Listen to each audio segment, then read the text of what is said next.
Welcome, ladies and gentlemen. It's a real moment of privilege that Dr. Azzeldin Abuelaish, from a Palestinian doctor, is here in Karachi to attend the festival. And for those of you who are familiar with him, he is an extraordinary man and an extraordinary humanist, a doctor by profession and a very good one, who has crossed the boundaries between the Israelis and Palestinians, a man whose vision is humanistic, and someone who lost his three daughters in an through shelling by the Israelis, and still came up with a book with the title "I Shall Not Hate." That is indeed a remarkable feat by itself. Dr. Abuelaish, let me give a brief introduction.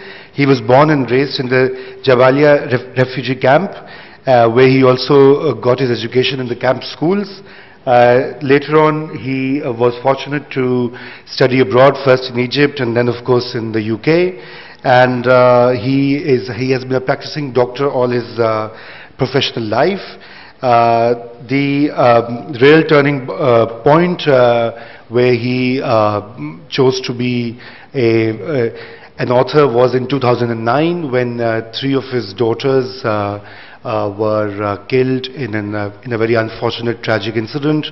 Prior to that, a few days before, his wife had also passed away due to leukemia, and a man who had undergone such emotional stress and bereavement expressed himself in a cathartic way and wrote this monumental book, which has gained international traction as well as popularity for its refusal to indulge in hatred, indulge in hating fellow human beings, and stating in the right perspective that conflict of the Israelis and Palestinians is a political conflict. It's an international conflict, and of course he remains a great model for many of us in Pakistan, who and amongst the so-called Islamic or Muslim world, where the issue of Palestine captures popular imagination and becomes a measure and a source of hatred for the Western world, for the Israelis, for the Jews, and for the entire branding of the other. And this is why I think his voice is so important and so needs to be both acknowledged and celebrated.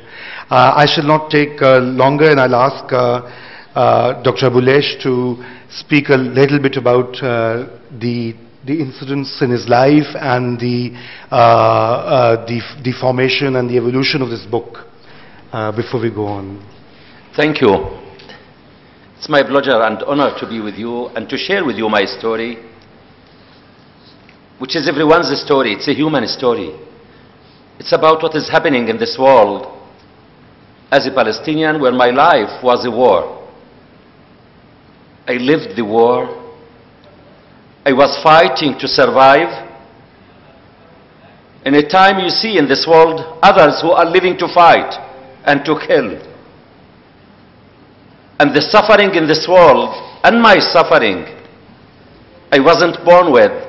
It's man-made. We lost everything. As a child, I never tasted my childhood.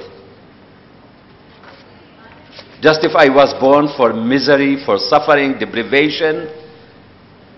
But thanks to my parents, after they lost everything, they realized one thing: the biggest weapon to face the misery of life is education. And they invested everything in their life. You must succeed. We must challenge the life challenges. And that's what I say to you and to the young men and women. The suffering in this world is man-made. So this is the hope. How can we challenge this man-made suffering? By taking responsibility and not to give up. I dreamed in my life, everything in my life, I succeeded to achieve. Even my life taught me that nothing is impossible But the most difficult time in my life was just in 4 months period. And we have certain numbers in our minds we will never forget. Number 16, 16th of September 2008 is the day when I lost my wife, and I thought it's the end of the world. Because I fully believe children should be raised with their mothers. The mother is everything in life. And even my faith taught me the orphan is not the one who loses the father. The orphan is the one who loses the mother.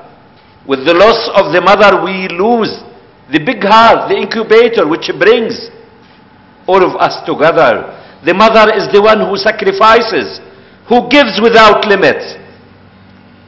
But as a believer, I have to accept it and to move forward. Then the unexpected happened. 16th of January 2009 is the day when the Israeli tank to bomb my daughter's room, killing 3 daughters and 1 niece. They were girls, armed with love, with the plans, with education. If I have hundreds of these girls, I will thank God every minute. They were fighters for humanity.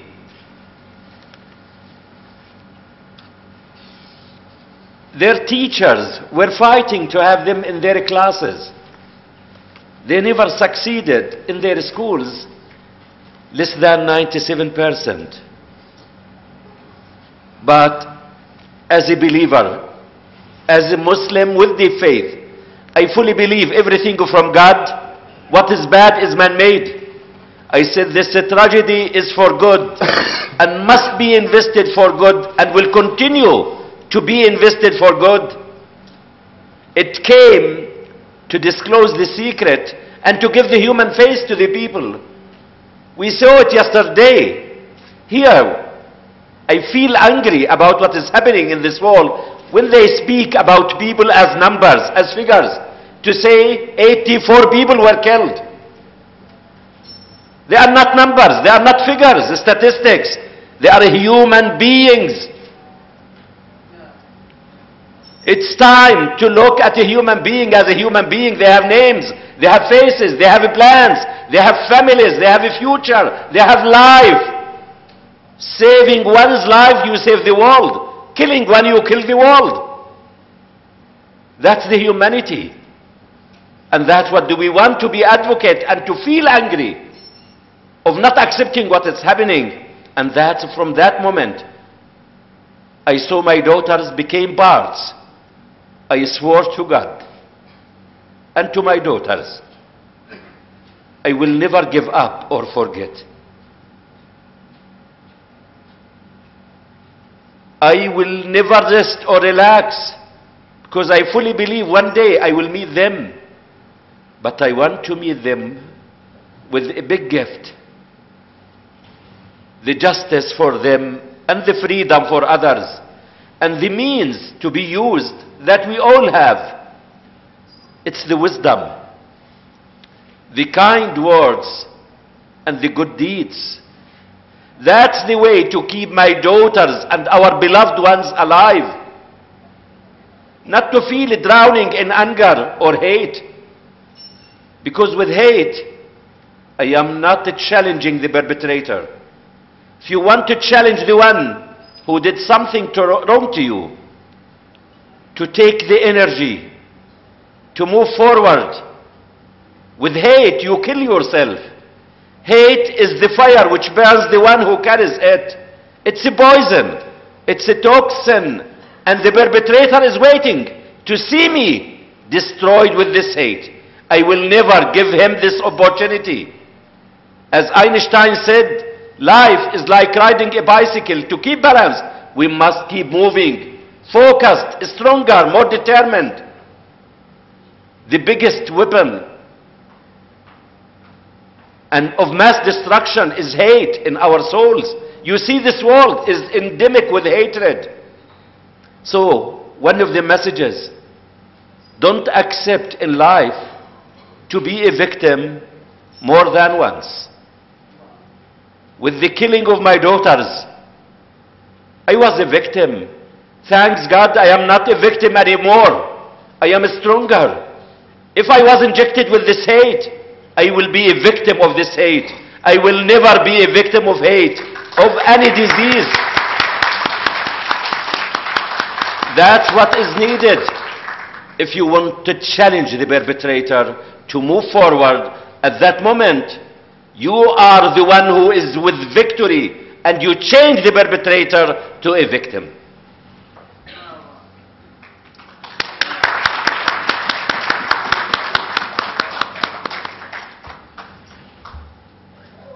So, thank you. That was most inspiring and touching.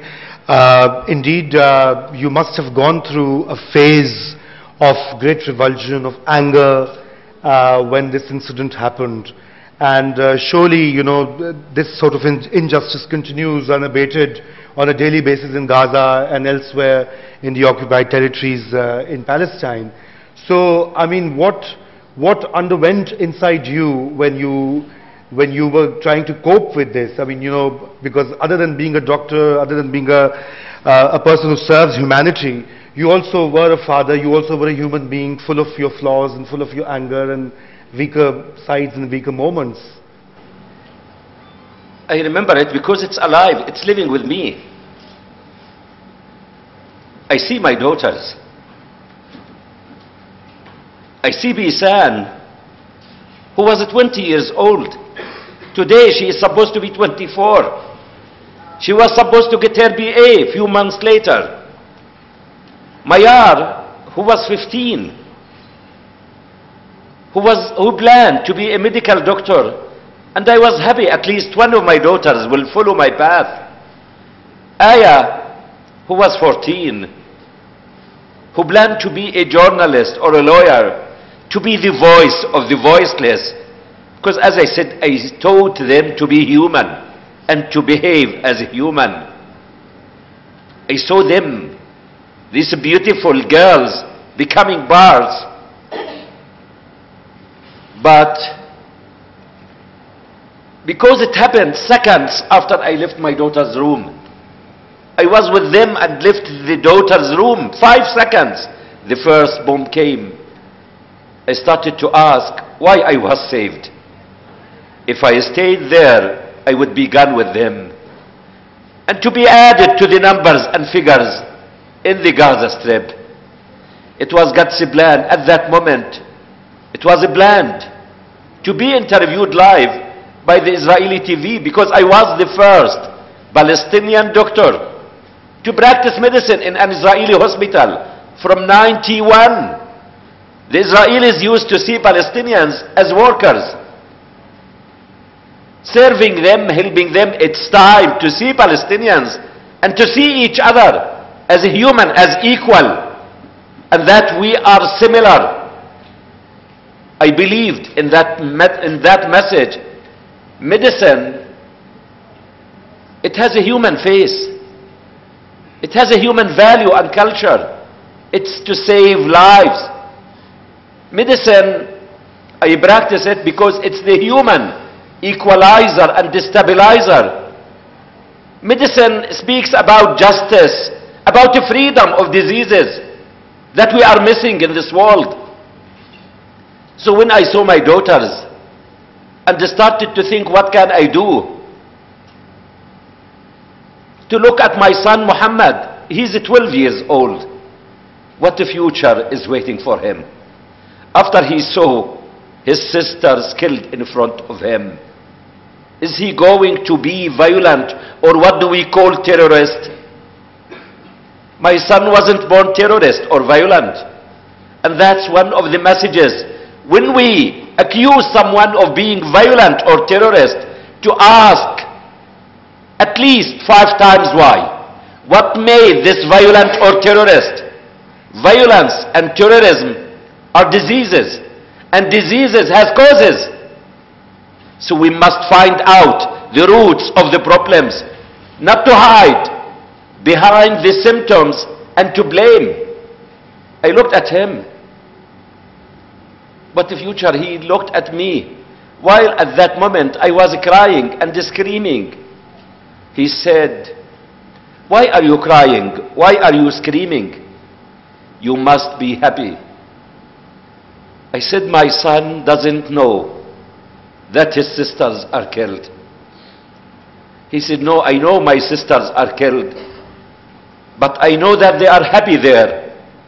They are with their mom. She asked for them." That's the Palestinian, 12 years old son. And that's one of the messages we need to learn from our children. They are wise enough, and we need to devote our life to our children, because our children are the beauty of life. And they are not violent. They are not terrorists. They are as others, willing and wanting to live free as others.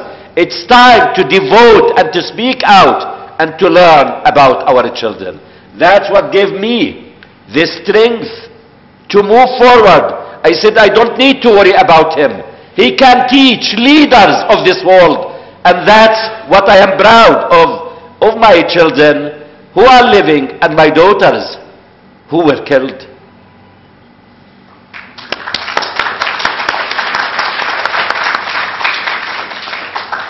Dr. Abulesh, you have worked in various, for a decade or more than that in the Israeli hospitals, and you must have encountered a lot of Israeli patients and doctors and colleagues.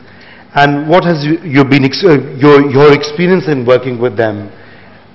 For you, going from Gaza Strip, growing up in the refugee camps, suffering the bureaucratic problems that you also mentioned in your book, all the checkposts, all the obstacles to daily life.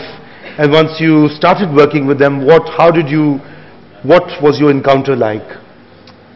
When I started working in Israel, I believed in the message of medicine and the role of medicine. We need to be first honest in our faith and our message. I started there. I know it's a challenge. First, I want to prove to them that we are equal and I am skilled as a doctor. It took time. They thought, who is this Palestinian who is coming to work here from the Jabalia refugee camp? And Jabalia refugee camp for them is the birthplace of the first Intifada. It's the most hit point in the struggle and fighting to get rid of the occupation. But I believed in it. I continued, and I have that message to prove to them. It took time. But by the end,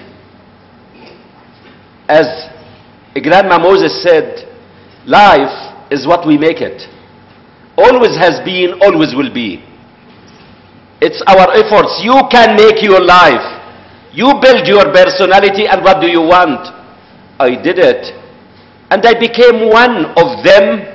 And to say within the hospitals, and even within Israel, the Palestinian doctor, to be labeled as the Palestinian doctor, the Gaza doctor, who used to cross the barriers and to go there.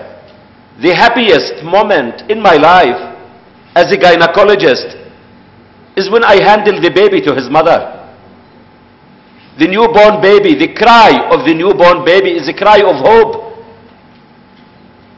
Because once the newborn is born, there is no difference between the Palestinians, the newborn, the Muslim, the Jewish, the Christian, the Buddhist, the Pakistani. It's a newborn, but all of the time I was thinking, what are we going to prepare for this newborn? What future is waiting for this newborn? What legacy do we want to inherit our children? Is it the hatred? Is it the violence? The injustice? The suffering? Or do we want to give them a safe, secure, a free and healthy future? That's what do we want to challenge ourselves in life. It's time, each of us, because life is not easy. It's time to challenge ourselves and to learn how can we move forward? Because life is not that smooth for any one of us. Thank you. And when your book came out and this very strongly articulated message of peace, of forgiveness, of moving forward, as you said, like life is you ride the life like a bicycle. What was the reaction within Palestine, within your compatriots, within your colleagues? I mean, what did they say to you? I started writing my book maybe 6 years ago about my life. From where did I come and what did I achieve in my life? From Jabalia camp to Cairo University to London to Italy to Belgium to Harvard. I said I want to give a message to people, a message of hope, a human message. But the time came after the awful, terrible tragedy. I wrote it. It was in English first in Canada. And now it's in about 22 languages. It crossed the 5 continents. And the Palestinian people, as many Israeli friends, are proud and impacted their life. And that's the main message of this book, to impact the lives of the others. Many of them, they said to me, you changed my life. You opened my eyes about what is happening in this world. And that's what is needed from each of us, to look around, to ask, to learn. Once we started to look around, to ask and learn, we can act to make a difference, to make the world the one we want for us and ourselves and our people. That's so what you're saying is that your message resonates across the two sides, because there are constituencies of peace, of humanity. It's not about the two sides. It's about the world. The Palestinian-Israeli conflict, it's part of the world's conflict. It's the world's conflict. You see, the world is endemic with violence, with conflict, with hatred, with fears, with injustices. It's not only Palestine and Israel. Everywhere, even countries where there is no war or conflict, they are endemic with violence and conflict. So it's a message for everyone in this world. The world is becoming smaller and smaller, and no one is far from risk. Because violence and terrorism that we call, it crosses barriers. So it's time to proact and to prevent violence in any other places, to protect ourselves. Indeed, indeed. I mean, I agree with you, but I mean, I was locating your work in the context, and I'm intrigued by the fact that you came up with such a strong message of hope and such a clearly stated message of peace. But what we here, of course, you know, we are remote, we don't have access to on the ground. As Pakistanis, we can't even travel to Gaza without a long procedure going through Israel. But the whole idea that we hear of radicalization of Palestinian people, you know, the way Intifada started, it was a secular movement. And over time, you know, there have been radical elements which have crept into this whole struggle or the idea for Palestinian rights and statehood. So on the ground, I mean, what is the situation like? Is it not? I mean, is it the black and white that we get from the media or other sources, or is it more nuanced and complex as you suggest? The most holy thing in the universe, in this world, is a human being and the freedom. Freedom of fear, freedom of sickness, freedom of poverty, of oppression, of occupation. And the Palestinians are deprived of the main vital issue in the world. It's their freedom. But I can say to you, someone in life can oppress, can occupy, can deprive, can kill, can demolish. But Palestinians will never be defeated. And that's important. Someone can do anything. Don't accept to be defeated in life. The defeat is to be killed and to be gone. Maybe one to do some harm to you. You can suffer by that. But the Palestinians till now are struggling for one of their vital needs. It's their freedom. But this world is not free as long as Palestinians are not. We must stand for the freedom of all. When I watch what is happening in this world and what have I seen yesterday, I felt angry. Not to say I am not Pakistani or belonging to these people. They are human beings. I see in them my people. What did we suffer? And that's the way we want to connect and to fight for the freedom of all. And when we talk about peace, because this world, it needs two things. It needs the truth and justice. Truth is the light which leads us in our way. And justice, what is justice? We don't want to spend time in academic institutions. What is justice? Justice is to like for others what do I like for myself. To put myself in the shoe of the others. If I accept it for myself, I accept it for others. That's the way. After that, believe me, the word peace we use, peace will be a consequence of truth and justice. Peace, what is peace? Peace is not by force or to be by force or military means. Peace that is built on military means, it will never be sustainable. It will never last long. Peace that comes by a choice. And that is good and just, not for one, but just and good for all. And that's the peace which is missing in this world of the double standards. Here today is red, tomorrow is there, it's black. It's one color of justice, the equality and the similarity between people. I'll move a little bit towards, some of the early parts of your book where you describe your life in Gaza camp, and you very painstakingly detail the hurdles and the various entry and exit points and how difficult it is for, how difficult it was for you, when you started out to work, to actually cross the strip, Gaza Strip, enter into the territory and come back. Could you tell us a bit more about that?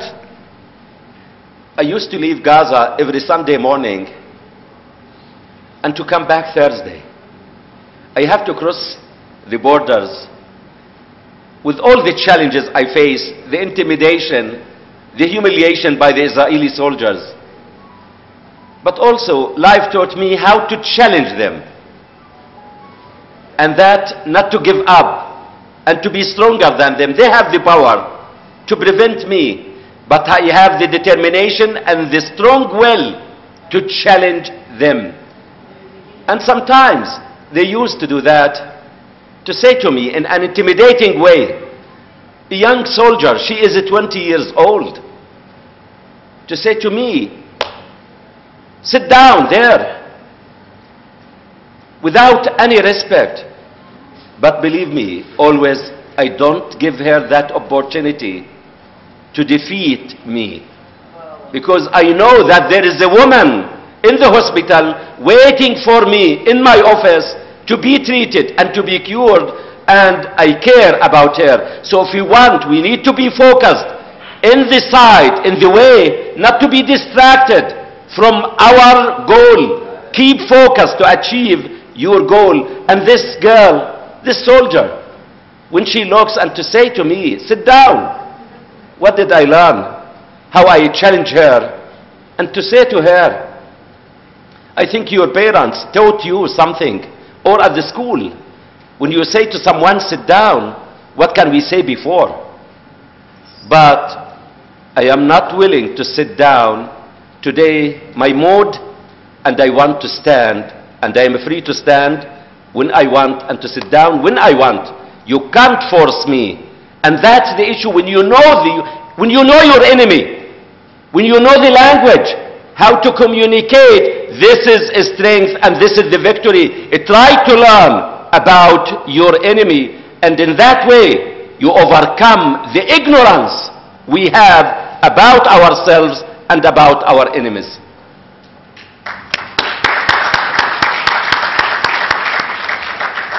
So, in your book, in various public lectures, you've emphasized how doctors can be the messengers of peace and how conflict can be addressed through such means, you know, where you have the doctors, the educationists, and others leading this peace struggle and peace movement.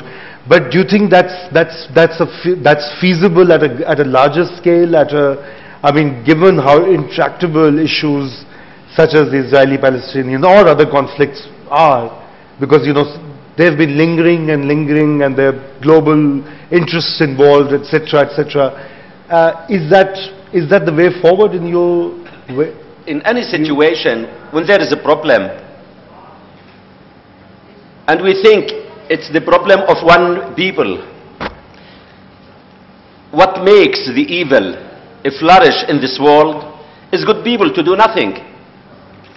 You see it happening, we watch things, but when we all come together, each of us to take responsibility and to do his part, as doctors, as teachers, as engineers, as people, as leaders, to come together, we can overcome our problems. But sometimes we take a negative or a passive role in any conflict, thinking that we are away from it. So it's time. Doctors can play their role. Leaders, politicians, teachers, engineers, the international community can play its role. Nothing, as I said, from the history, nothing is impossible. You see in South Africa, it has been solved. In North Ireland, in many, between France and Germany, the history is full of cases. And personally, as a doctor, I will never lose hope. When I am treating patients, I don't lose hope in curing the patient as long as the patient is still alive. Maybe the patient is in a critical situation. Even if we can't cure our patient today, we have tomorrow. We have hope to find a treatment. We as a human being, as doctors, we defeated cancer in this world. We defeated it to cure our patients from cancer. We defeated HIV/AIDS, and we can defeat this ignorance and arrogance and this conflict in this world. Thank you. Dr. Abuelaish, could you, I think before we go on to the question and answers, would you like to read a few excerpts from the book? Yeah. Some of your favorite passages.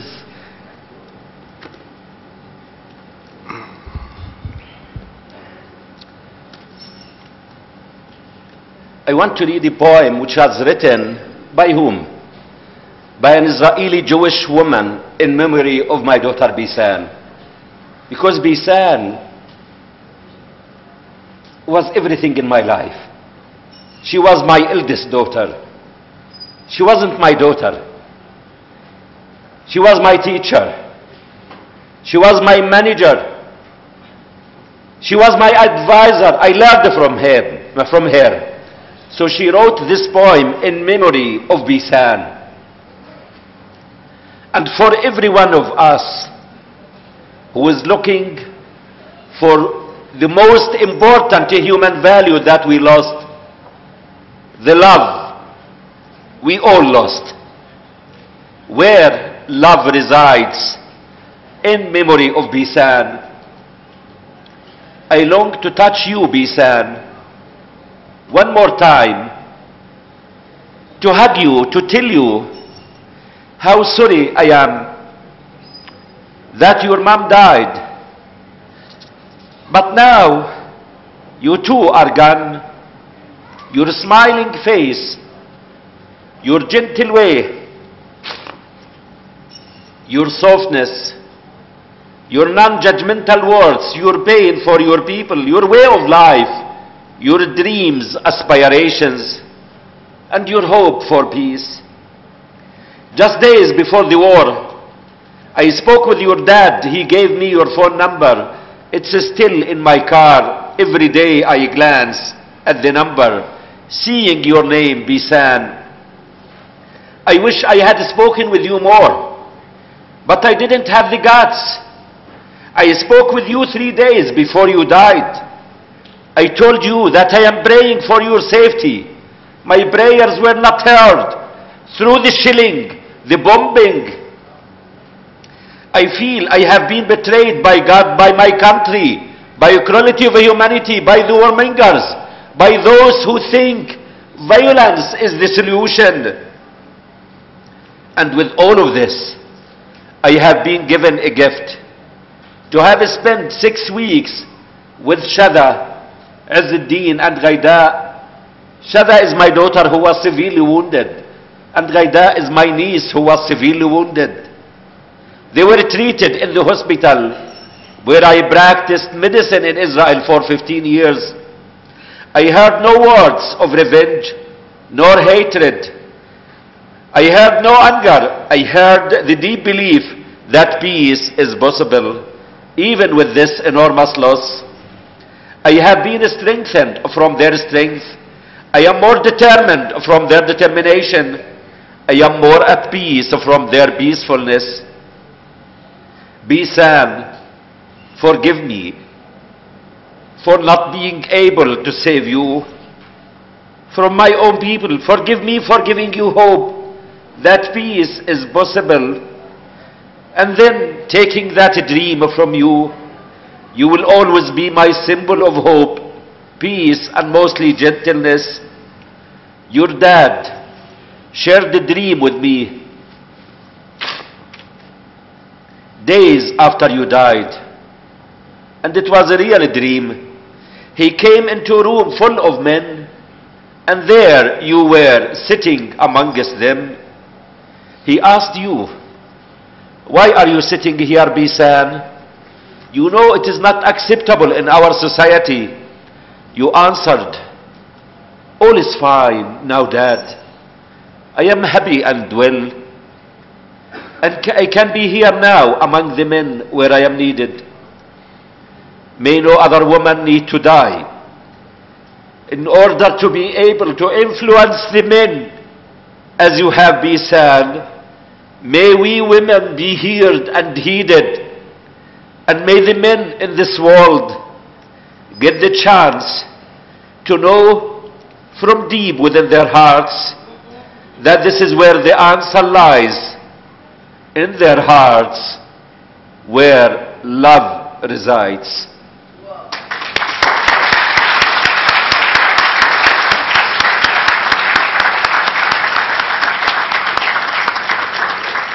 This is a beautiful poem indeed. Would you also read another small passage and then we go on to the audience, if you...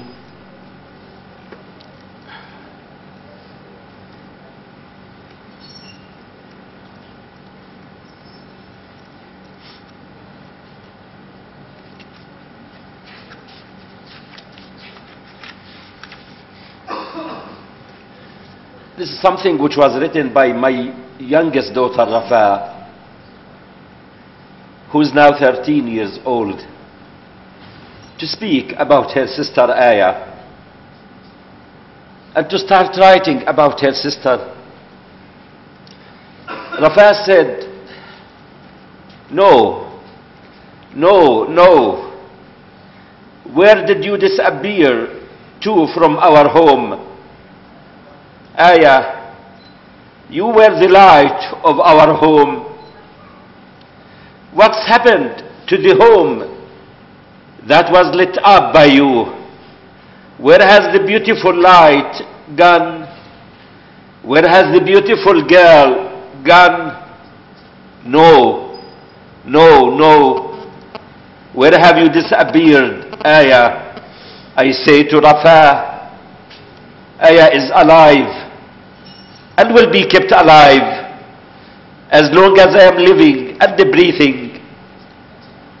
Aya is living in the minds and hearts and souls of the humanity and will be invested for the case of humanity.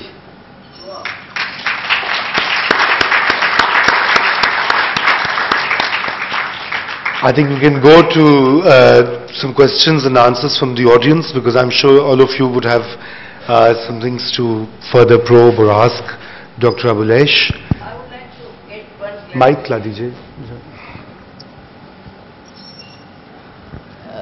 Are you basically a poet besides being a doctor? Sorry? Are you a poet besides being a doctor? I am a doctor and I don't think of myself as an author. I am writing, but mostly I am proud of being a doctor and to write and to express my feelings and to share it with others, in particular with my children. Okay, can you guide me on one point? What is the conflict which is not being resolved between Intifada and Al-Fatah? Between Intifada And Al-Fatah. Intifada is the uprising that the Palestinian people, as a Palestinian, they stood against the Israeli occupation. Fatah is the Palestinian movement, one of the Palestinian factions in Palestine, as Popular Front, as Hamas, as Jihad, as others. So it's part of the PLO. Dr. Asif Farqi ke paas le jaiye wahan.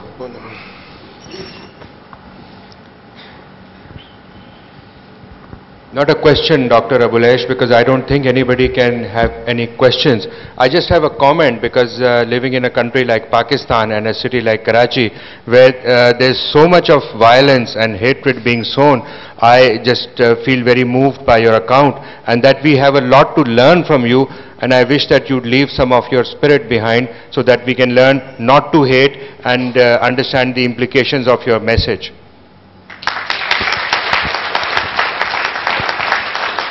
Thank you, and believe me, that's why when I came here, travel and speaking is not fun for me. It's a responsibility towards my daughters, to whom I am accountable, where I send them prayers and messings and blessings, and from here. This is one of the most important things. When someone is dead, he is disconnected from life, apart from three things: prayers or blessings to send them, a charity in their names, and thanks God I established a charity in their names, Daughters for Life, for education of girls and women from the Middle East, and their knowledge that I learned from them to spread it, and that's the blessing to make a difference in others' lives.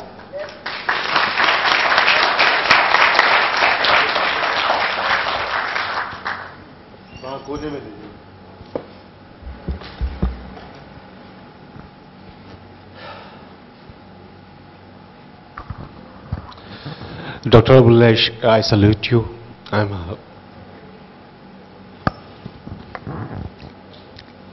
a father of a daughter as well. You wept to me.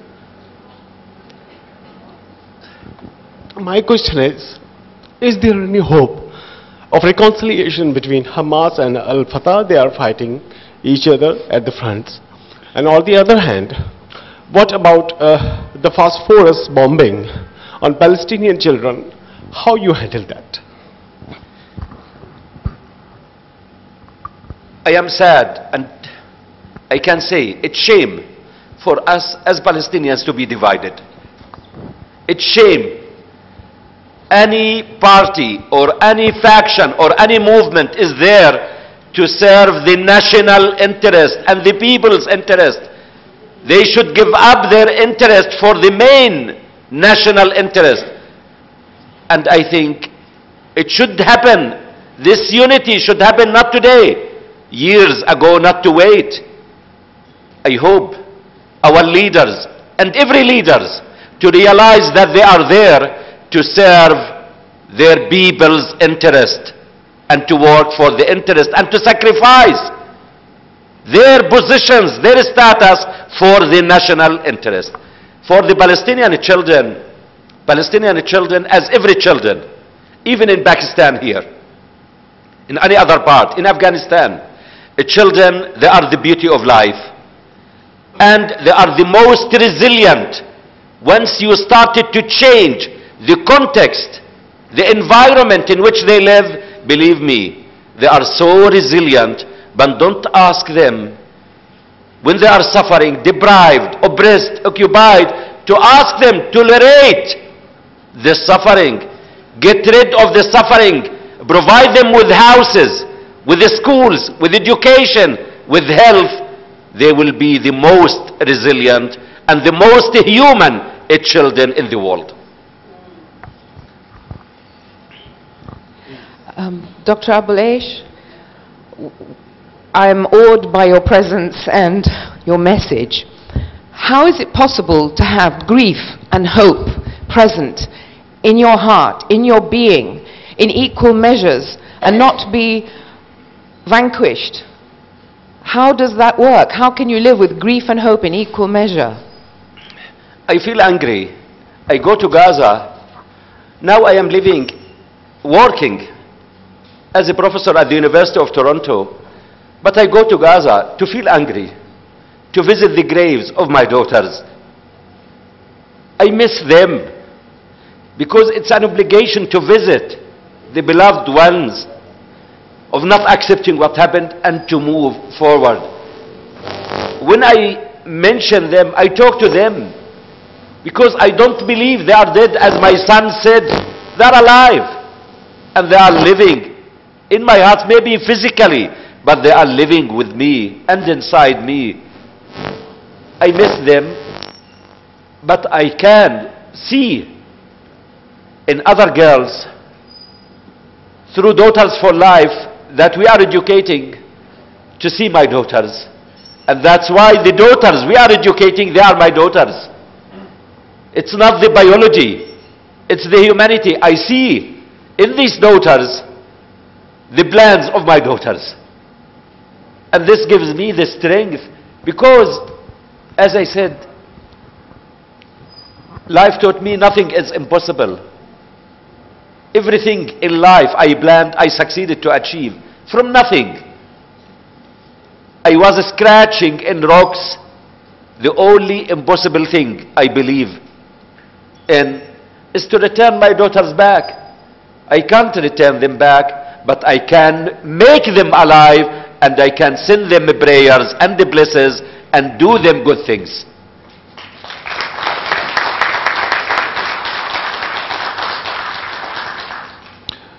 Dr. Abulesh, in fact, your presence in this festival is a blessing for all of us.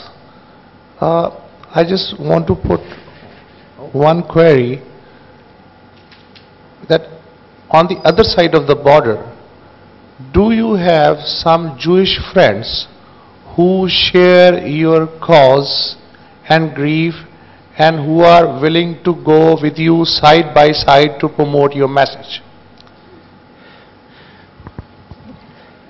We can't generalize and to say this group is bad and this is good. We are mixed and there are individual variations. In every nation there is the good and the bad. And we must maximize the good. Among that, I have Israeli friends who are promoting and advocating the Palestinians' cause. North American Jews, from everywhere you can find it. We can find, but it's the political leaders who are opposing the national will. In particular, we need to be clear about it. It's the current Israeli leadership. They think with military means they can keep the Palestinians oppressed and occupied. But I say to them, you are not safe as long as Palestinians are not. You are not free as long as Palestinians are not.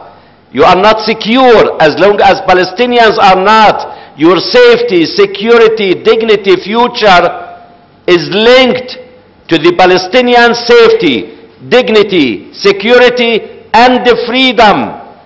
And military means will never give you that safety or security. So there are Israeli friends, but it comes, at the level of the grassroots. But the grassroots, it needs a political will to help the grassroots to come up.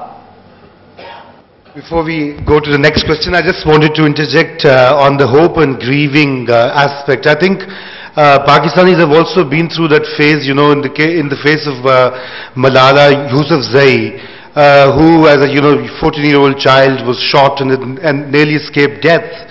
And there was a collective grieving as well as collective hope with the recovery. And she has been a formidable fighter. So I think, as Dr. Abulesh has been talking about his girls and other Palestinian girls and education, and constantly the image of Malala as a symbol has been sort of running through my mind. So I just wanted to add to that. And I think on Dr. Asif Farooqi's very valid observation on Dr. Abulesh's message being most relevant for Karachi and Pakistan, I think we also need more and more translation of your book in our local languages, because we are a country where every Friday sermon millions of people hear the mullah wish death on Jews and Israel on a constant basis. I've been to those Friday prayer sermons where Jews are lambasted and sort of we collectively pray for their death. So I think we have to really move on from this psyche and psychology of hatred. I respect these people who are praying every day to speak. But for how many years have we been praying and nothing of that have been achieved? Nothing. And no one is asking why not. No one is asking why not God doesn't respond. Because I fully believe God will never change.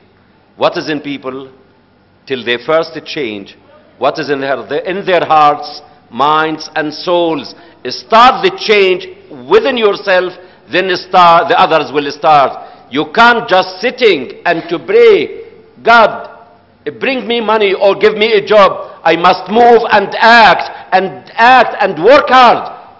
Then God will be with me.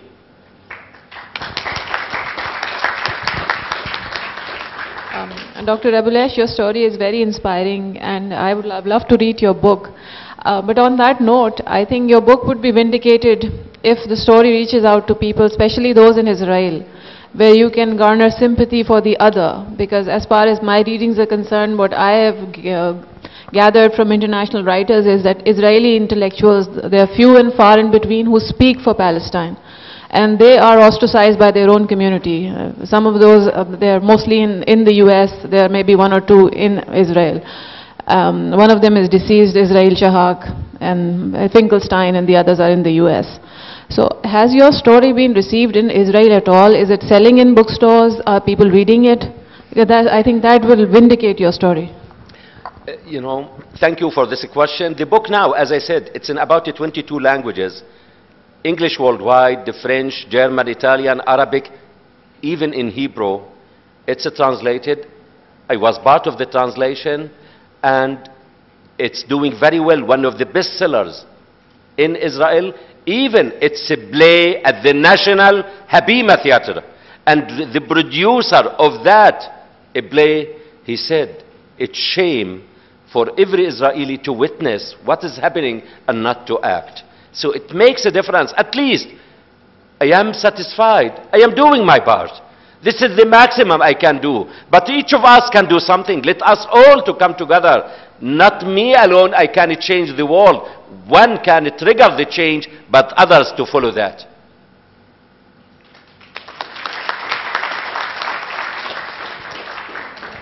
Are there any more questions or comments? Dr. Saab.